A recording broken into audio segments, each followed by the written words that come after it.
Les somnifères aggravent l'insomnie et heureusement, je n'en ai jamais pris. J'ai appris qu'un quart des Français consomment des somnifères ou des benzodiazépines, c'est-à-dire 8 à 10 fois plus que dans la plupart des pays européens. Le problème, c'est que ces médicaments censés vous aider à dormir finissent souvent par aggraver l'insomnie et de créer des dépendances. Alors dans cette petite vidéo, je vais tenter de vous expliquer ce que font réellement ces médicaments à ton cerveau et à ton corps, pourquoi ils posent problème sur le long terme et quelles alternatives existent pour retrouver un sommeil de qualité. 18,3% des Français consomment des benzodiazépines ou des somnifères. Et chez les personnes âgées, surtout en institution, c'est quasiment tout le monde. Ça montre bien une réalité, c'est qu'en France, on utilise des somnifères comme une solution rapide, au lieu d'être une solution ponctuelle. Et donc on tombe dans le piège de la dépendance et des effets secondaires. En fait, les benzodiazépines suppriment en grande partie le sommeil profond, celui qui est le plus réparateur.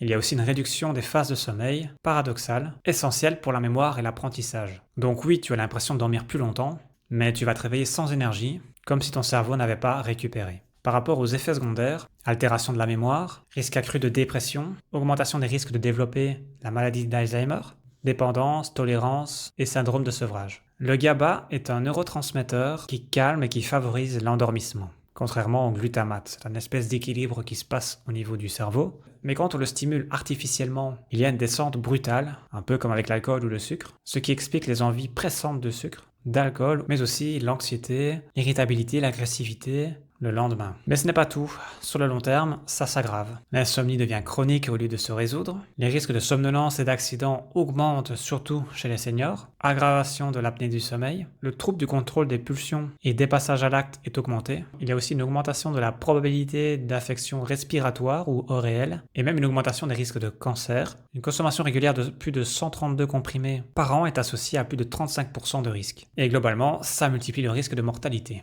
Le problème de ce type de médicaments, comme beaucoup d'autres, c'est que l'on retrouve des résidus dans les rivières et même dans l'eau du robinet, à des concentrations supérieures aux pesticides. Ce n'est donc pas un problème individuel, mais c'est bien un problème collectif, qui touche aussi l'environnement et la santé publique. Alors, c'est bien beau tout ça, mais qu'est-ce qu'on fait? Il semblerait y avoir des alternatives moins néfastes. Trouver le zolpidem, qui est parfois présenté comme qui n'altère pas les phases de sommeil et est rapidement éliminé. Mais il y a toujours ce problème de dépendance, de troubles de la mémoire et d'effets rebonds à l'arrêt. Donc, mieux vaut s'en passer. Pour moi, la vraie solution, ce n'est pas de dépendre d'un comprimé chimique, mais d'essayer de trouver la cause de votre problème de sommeil pour retrouver un sommeil naturel de qualité. Beaucoup de choses peuvent être faites, que ce soit avoir des horaires réguliers, avoir une chambre sombre, fraîche, aérée, rééquilibrer son alimentation, manger plutôt plus léger le soir, à distance du coucher, limiter les écrans, limiter l'alcool, limiter les sucreries en soirée, répondre à certaines carences alimentaires avec des compléments de qualité bien associés sans additifs, et pourquoi pas s'aider de la phytothérapie qui propose plein de solutions intéressantes. On peut penser à la valériane, à la passiflore ou encore au tilleul. Des exercices de respiration consciente ou de cohérence cardiaque peuvent aussi aider. Mais bien entendu, le plus important, c'est de trouver la cause et d'agir dessus. Le stress chronique, des émotions refoulées, des ruminations mentales ou des mauvaises habitudes de vie. Donc comme toujours, en termes de médicaments, il ne s'agit pas de les diaboliser de brut en blanc, c'est pas blanc ou noir, ça dépend comme toujours.